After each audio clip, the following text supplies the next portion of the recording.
Hello friend, welcome to our channel movie freak. आज की ये मूवी एक ऐसे पैरासाइट पे बनी है जो इंसान के शरीर में घुसकर उसके शरीर को अपना घर बना लेता है और इस मूवी का नाम है पैरासाइट। मूवी की स्टार्टिंग में हम बहुत सारे अजीब से क्रिएचर समुद्र के अंदर देखते हैं जो धीरे धीरे शहर की तरफ बढ़ रहे थे। इसके बाद हमें एक कपल को सोते हुए दिखाया जाता है। तभी एक पैरासाइट रेंगता हुआ उसके कानों के अंदर घुस जाता है, जिसकी वजह से वो आदमी तड़प से चिल्लाने लगता है, लेकिन कुछ देर बाद वो एकदम ही शांत हो जाता है। इसके बाद हम मूवी के मेन कैरेक्टर सिंची को देखते हैं जो अपने कानों के अंदर मस्त एयरफोन लगाकर गाने सुन रहा था।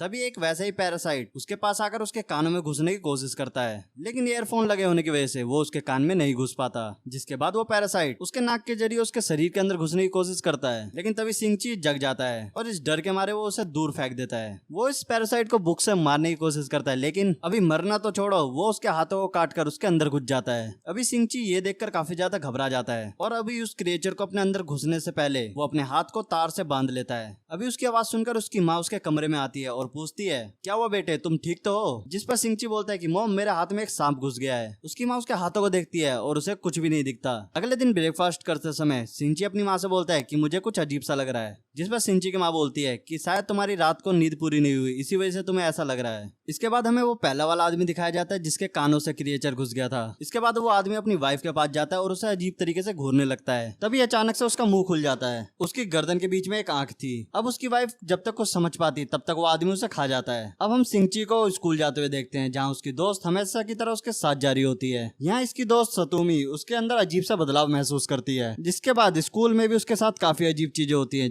जैसे कि जब वो अपनी रबड़ उठाने के लिए नीचे हाथ करता है तभी अचानक से उसका हाथ बड़ा होकर रबड़ को उठा लेता है। और अब ऐसे खेल के दौरान सिंची काफी दूर से ही बास्केट कर देता है। सिंची ये सब देखकर काफी हैरान हो जाता है। जिसके बाद वो अपने घर जाकर इंटरनेट पे सर्च कर रहा होता है। तभी वो अपने हाथ पर एक आंख देखता है। अब जैसी सिंची उस आंख को देखता है वो आंख गायब हो जाती है। अभी सिंची अपने हाथ को ब्लेड से काटने की सोचता है। अभी यहाँ सिंची अपने हाथ को काटने की सोचता है, तभी उसका हाथ अचानक से एक क्रिएचर में बदल जाता है। अभी सिंची की डर के मारे हालत खराब हो जाती है। इसके बाद उसका हाथ एक आंख वाले क्यूट से क्रिएचर में बदल जाता है। इसके बाद सिंची उससे पूछता है कि तुम क्या हो, और ये क्रिएचर भी उसकी बात को दोहराने लगता है, जिससे हमें यहाँ पता लगता है कि क्रिएचर को इंसान की भाषा समझ में नहीं आती।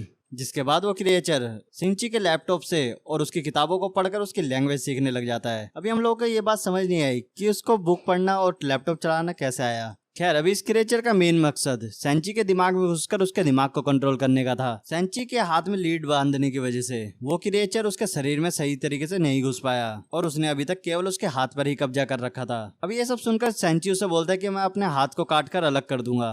तब वो क्रिएचर बोलता है कि ऐसे मैं तो मर जाऊंगा, लेकिन तुम भी अपना हाथ खो दोगे। अब यहाँ पर ये क्रिएचर सिंची को अपना नाम मिक्की बताता है और उसे बताता है कि वो उसे कुछ भी नुकसान नहीं पहुंचाएगा क्योंकि उसे उसकी बॉडी में ही रहना है। इसके बाद हम देखते हैं कि मिक्की इंसानों की तरह बोलना तो सीख गया है, लेकिन वो अभी सेंची के शरीर में रहकर इंसानों को और करीब से जानना चाहता था। यहाँ पर वो स्कूल में हो रहे मार्शल आर्ट को देखकर ही सीख लेता है। जिसके बाद धीरे धीरे मिक्की और सेंची के बीच में एक कनेक्शन सा बन जाता है और ये दोनों एक दूसरे के साथ घुल मिल जाते हैं और एक दूसरे के अच्छे दोस्त बन जाते हैं। दूसरी तरफ हम उन लोगों को देखते हैं जिनके शरीर के अंदर पैरासाइट घुस गए थे। वो सभी एक अजीब तरीके के क्रिएचर बनकर शहर में आतंक मचा रहे थे। वो क्रिएचर बाकी नॉर्मल लोगों को खाने लगते हैं। एक दिन स्कूल से वापस आते टाइम मिक्की सिंची को खींचकर एक रेस्टोरेंट में लेके जाता है क्योंकि उसे महसूस हो रहा था कि आसपास कोई और सा भी पैरासाइट है। इसके बाद अंदर जाकर वो पैरासाइट को देखता है जो एक आदमी को मारकर खा रहा था। तभी वो पैरासाइट इन्हें देख लेता है और वो इन्हें अपना दोस्त समझता है क्योंकि वो भी तो एक पैरासाइट ही है। लेकिन जब उसे पता लगता है कि मिक्की सिंची के ब्रेन पे कब्जा नहीं कर पाया है तो वो पैरासाइट सिंची को मारने के लिए आगे बढ़ता है। जिसके बाद वो अपने सर को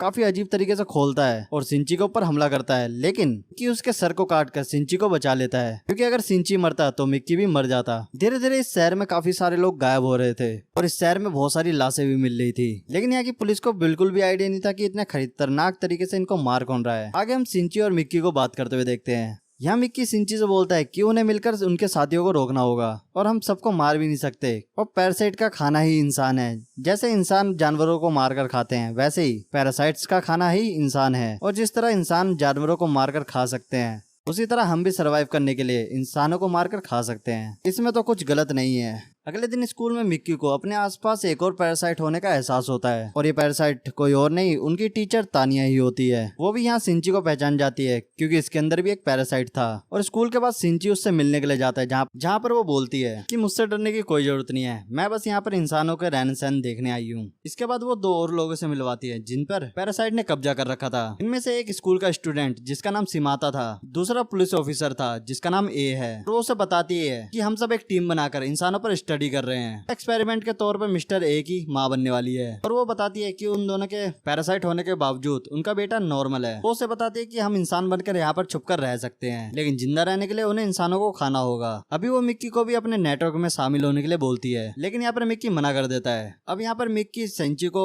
मिस्टर ए से अलर्ट रहने के लिए बोलता है क्योंकि मिस्टर ए को पता लग गया था कि रेस्टोरेंट के अंदर उसे इन्होंने ही मारा था। अब स्कूल की छुट्टी के बाद सिंची मिस्टर ए से टकराता है और माइक उसे नजरें झुकाकर वहाँ से जलने के लिए बोलता है। अभी यहाँ पर मिस्टर ए के इरादे कुछ ठीक नहीं लग रहे थे। तभी एकदम से मिस्टर ए का मुंह एकदम भयानक तरीके से खुलता है और उनके ऊपर हमला कर देता है। लेकिन यहाँ मिक्की भी कम नहीं था, वो उससे डटकर सामना करता है और आखिरी में सिंची मिस्टर ए के पेट में रोड घुसेड़ देता है जिससे मिस्टर ए वहीं पर ही मारा जाता है। क्योंकि यहाँ मिस्टर ए को मालूम नहीं था कि मिक्की अभी तक सिंची के सिर्फ हाथों पर ही कंट्रोल कर पाया है और सिंची का दिमाग अभी भी कंट्रोल में है। अब यहाँ से जाकर सिंची को काफी गिल्ट महसूस हो रहा था क्योंकि अभी उसने एक खून किया था। अभी हम देखते हैं मिस्टर ए पूरी तरीके से मरा नहीं था, बल्कि उसके अंदर का पैरासाइट निकलकर वहां से गुजरने वाली एक औरत के शरीर में घुस जाता है। ये औरत कोई और नहीं बल्कि सिंची की मॉम थी। अभी सिंची के घर में मिक्की जल्दी से सिंची को उठाता है और उसे बताता है कि कोई और पैरासाइट भी हमारी तरफ बढ़ता आ रहा है और ये काफी ज्यादा खतरनाक है। जिसके बाद सिंची नीचे जाकर देखता है तो गेट से उसकी माँ आती हुई नजर दिखाई देती है। इसकी बॉडी पर अभी पैरासाइट ने कब्जा कर लिया था। यहाँ पर मिक्की सिंची से बोलता है कि अब तुम्हें अपनी माँ को मारना पड़ेगा, नहीं तो वो हमें मार डालेगी।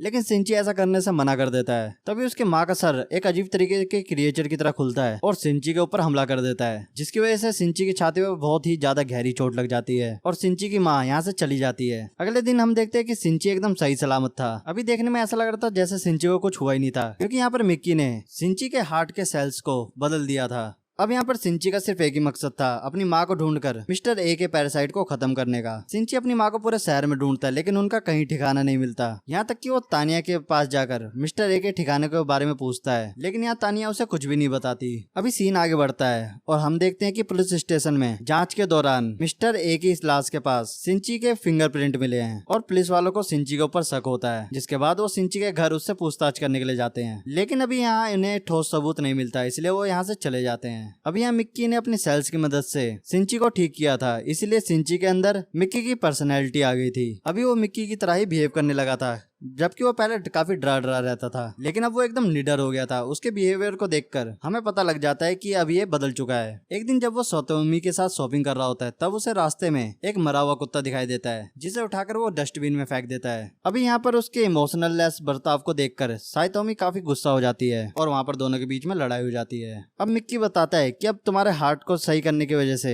अब मुझे लगभग 4 घंटे दिन में सोना होगा और ये नींद मुझे कभी भी आ सकती है। और इसी बीच किसी पैरासाइट ने उसके ऊपर हमला किया तो वो उसकी मदद नहीं कर पाएगा और उसे खुद ही अकेले उससे निपटना होगा। यहाँ तानिया के कहने पर एक पैरासाइट मेयर की बॉडी पर कब्जा कर लेता है, जिससे वो इलेक्शन जीतकर इस पूरी सिटी पर कब्जा कर सके। इसके बाद स्कूल में हम उसी लड़के को देखते हैं जिससे तानिया ने उसे मिलवाया था। वो यहाँ पर सिंची के ऊपर नजर रखने के लिए स्कूल में एडमिशन लेता है और सभी के साथ फ्रेंडली रहने का नाटक करता है। एक दिन सिमादा के सर से एक लड़की बाल उखाड़ लेती है। यहाँ पर हैरानी की बात ये थी कि उसके सर से अलग होने के बाद भी ये बाल हिल रहा था। देखने में ऐसा लग रहा था जैसे उसके अंदर जान हो, जिससे वहाँ के सभी स्टूडेंटों को पता लग जाता है कि सिमादा एक मॉन्स्टर है। तभी एकदम से सिमादा अपने असली रूप में आ जाता है और यहाँ पर स्टूडेंटों के ऊपर हमला करने लगता है। यहाँ पर उसकी क्लास में सतोमी भी मौजूद थी, जो कि यहाँ पर एक पड़ी हुई एसिड की बोतल को उसके ऊपर फेंक देती है और ये केमिकल पड़ते ही सिमादा काफी पागल हो जाता है और वो अपना आपा खोकर सबको एक एक करके मारने लगता है। अब इन सबकी आवाज सुनकर सिंची ऊपर आता है और यहाँ चारों तरफ इतनी सारी लाशें देखकर उसके होश उड़ जाते हैं। अब वो यहाँ से किसी तरह सातोमी को बचाकर नीचे कूद जाता है। अब यहाँ पर तानिया भी आकर देखती है कि सिमादा एकदम बेकाबू हो गया है। अभी इन पैरासाइट का राज खुल ना जाए, इसीलिए तानिया उसके ऊपर एक एक्सप्लोजिव फेंक देती है।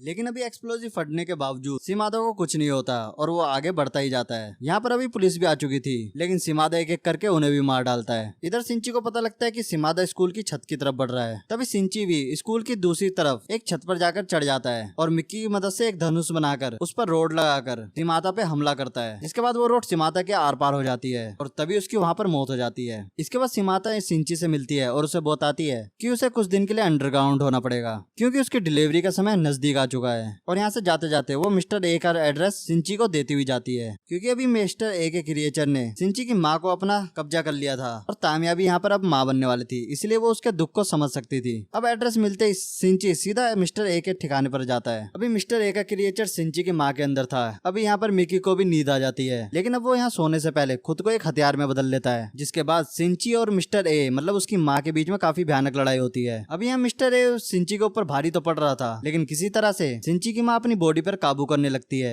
और यहाँ मौका पाते ही सिंची उसके माँ के सर को धड़ से अलग कर देता है और उन्हें मारकर वो मिस्टर ए के पैरासाइट को भी खत्म कर देता है। अभी वो मेयर जिसके अंदर पैरासाइट घुसा हुआ था वो इलेक्शन जीत चुका है और अब वो पूरे शहर पर कंट्रोल कर सकता था। अभी जिस डिटेक्टिव ने इस केस पर जांच पड़ताल की थी उन्हें एक स्पेशल टीम का बुलावा आता है और केस की फाइल उन्हें देने के लिए कहा जाता है। अभी यहाँ इन सभी पैरासाइट को मारने के लिए एक मिशन की शुरुआत की जाती है जिसका नाम था ह्यूमन लाइफ प्रोटेक्शन। इसके बाद हम तानिया को उस मेयर के साथ देखते हैं जिसके साथ एक काफी ज्यादा ताकतवर एक मिस्टीरियस क्रिएचर था जिसका नाम था गोटो और वो शायद इनका लीडर भी था। इसके बाद सिंची एक हॉस्पिटल में जाता है जहाँ पर उसकी गर्लफ्रेंड सतोमी थी और वो वहाँ पर कसम खाता है कि वो सभी क्रिएचर को एक एक करके खत्म कर देगा। तभी हम दूसरी तरफ एक जासूस को देखते हैं जो इनके ऊपर नजर बनाए हुए था। वो इनकी एक पिक्चर क्लिक करता है और ये मूवी यहीं पर खत्म हो जाती है। दोस्तों अगर ये मूवी आपको पसंद आई हो तो हमारे चैनल मूवी फ्रीक को सब्सक्राइब कर दीजिए। मिलते हैं अगली नेक्स्ट मूवी एक्सप्लेन के साथ, तब तक के लिए गुड बाय।